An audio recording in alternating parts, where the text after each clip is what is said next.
დილამშვიდობისა მეგობრებო, მოგესალმებით სრულიად საქართველოს, ქართველ ერს, საქართველოსა და ემიგრაციაში. დღეს მე ისევ და ისევ როგორც სიმბოლურად დავიწყებ ეროვნული სახელმწიფოებრივი გიმნით ჩემს ლაივ ჩართვას და შემდეგ გავაგრძელებ თემას.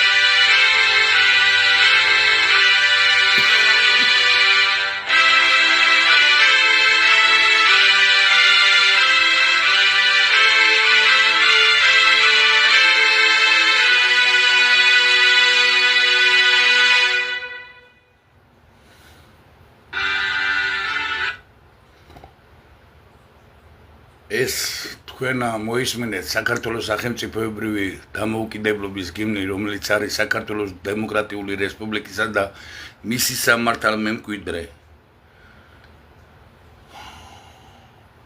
იდენტური და განგრძობიტობისა საქართველოს რესპუბლიკისა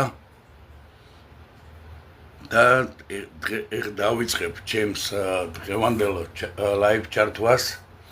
პირველ რიგში მინდა ქართველმა საზოგადოებამ გაიგოს რა არის ინვესტიცია, რომ აგერ გვაბრუებს მოღალატეობრივი ტირანიული რეჟიმი,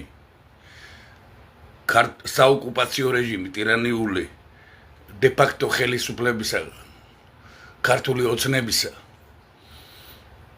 გუშინ ამერიკის შეერთებულ შტატებში იმყოფებოდა საუდის არაბეთის პრინცი ბელსენმანი, რომელიც შეხვდა პრეზიდენტ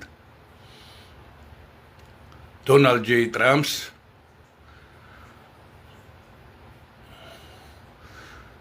როდესაც დონალდ ტრამპი იმყოფებოდა საუდის არაბეთში მისი პრეზიდენტის ინაგურაციის შემდეგ, 600 მილიარდი დოლარის ინვესტიცია განხორციელება საუდის არაბეთისა ამერიკის შეერთებულ შტატებში. მაგრამ გუშინდელ შეხვედრაში